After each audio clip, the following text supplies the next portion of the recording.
In 1952, two friends, Carrol and Marie Worley, were hiking the 18-mile Morrison Trail in the Allegheny Forest of Pennsylvania. What they encountered was the stuff of nightmares. This is the story as told by Anne to her grandson 2 weeks before she passed away in 1974.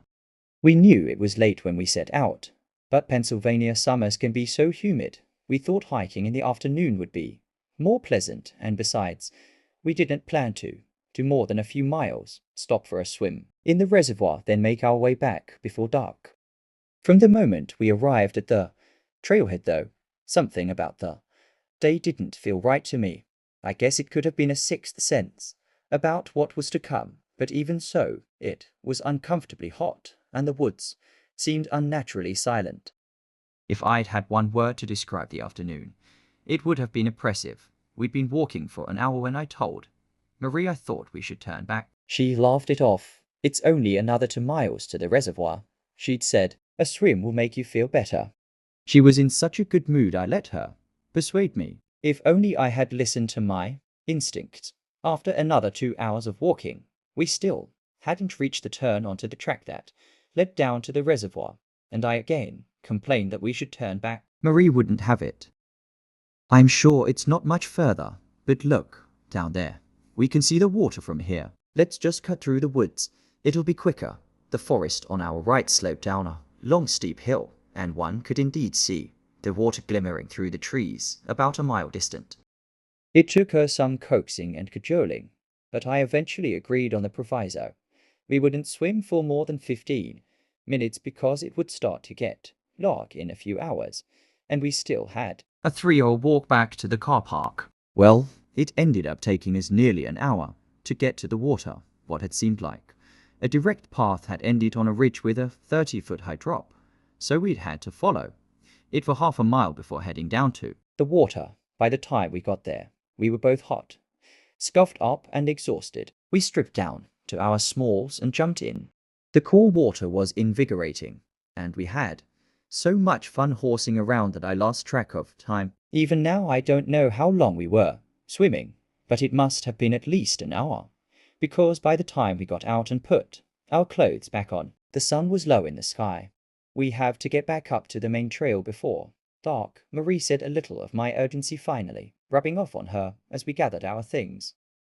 Of course, in our rush down the hill and the detour along the ridge, we hadn't paid close attention to our surroundings and had wandered far from the trail. Everything looked different now as the shadows grew longer, uneasy.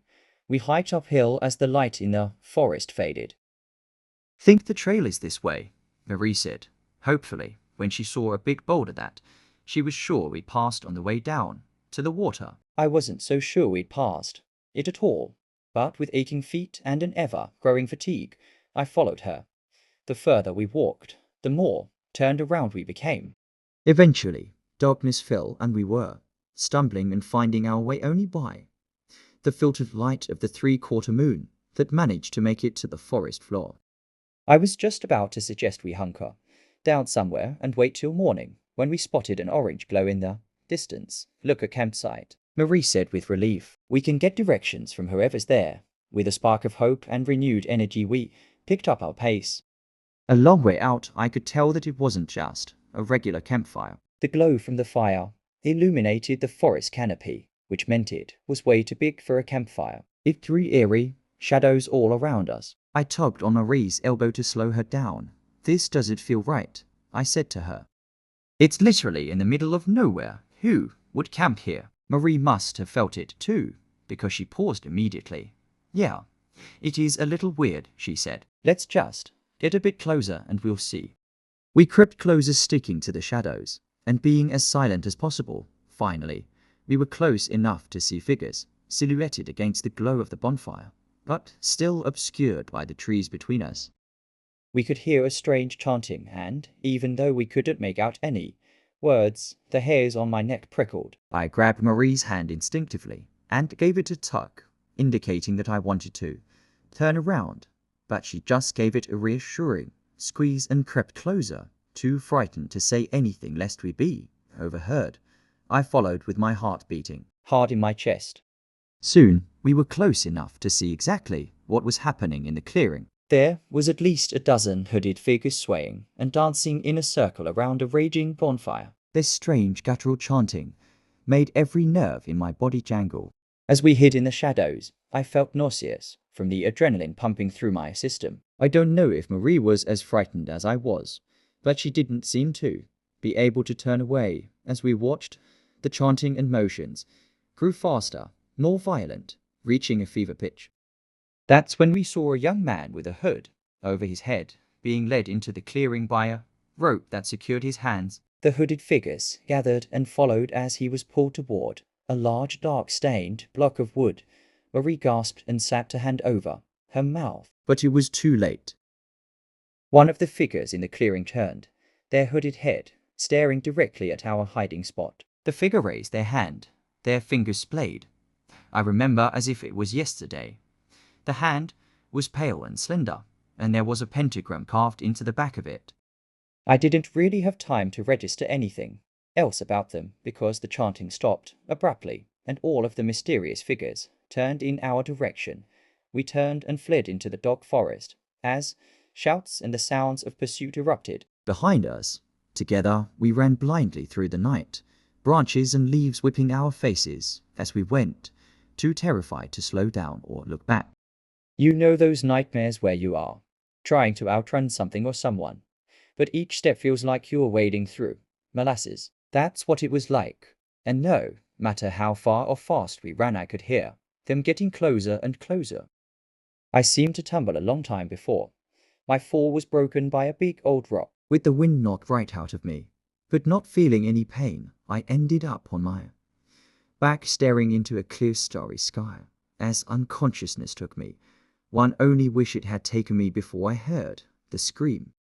It was Marie. They got her, of that I have no doubt. That blood-curdling scream has haunted my nightmares ever since.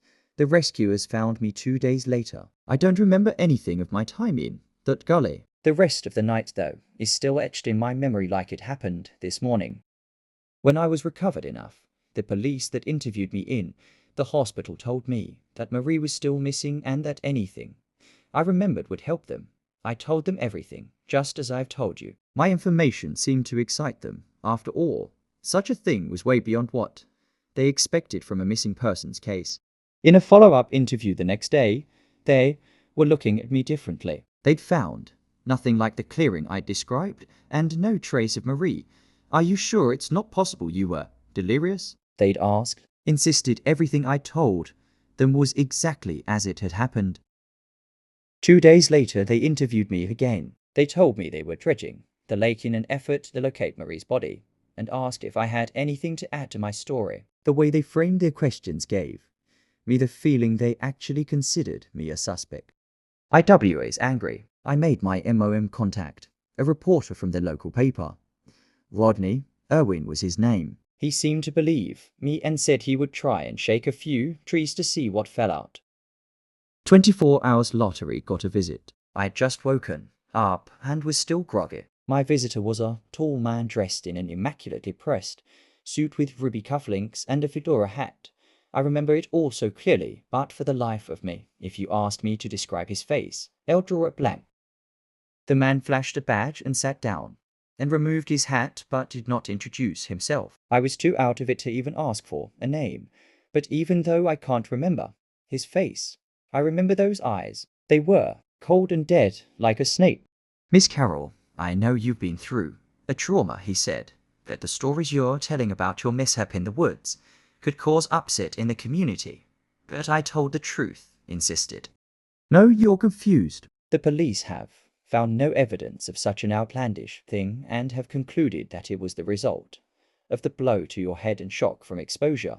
But he held up a hand to silence me. For your own good, you need to realize you were confused and stop talking nonsense. These delusions of yours can only lead to treatment, Inna. I shook my head angrily. They aren't delusions. I know what I saw. The man leaned in close, his voice dropping to a whisper. Listen closely, Anne. You are going to change your story. The police are closing the books on this case. Poor Marie hasn't been found, and you're just hurting yourself and upsetting her grieving parents by sicking that reporter on them. But I didn't. I just. You saw and heard nothing unusual, he said, calmly. His eyes bored into mine. You were dazed and confused, but you remember more clearly now. You and Marie became separated and lost in the woods. It happens all the time. I wanted to argue, to fight him, but fear gripped me. There was something about him, something dark that compelled me to give up my fight. He must have seen he'd won. Smart girl, he said as he stood up and put his hand on my arm in a fatherly way. One looked down at his slender hand and my breath caught in my throat. There was a silvery scar in the shape of a pentagram in the pale skin on the back of his hand. With a thin, dangerous smile, he replaced his hat and left the room without looking back.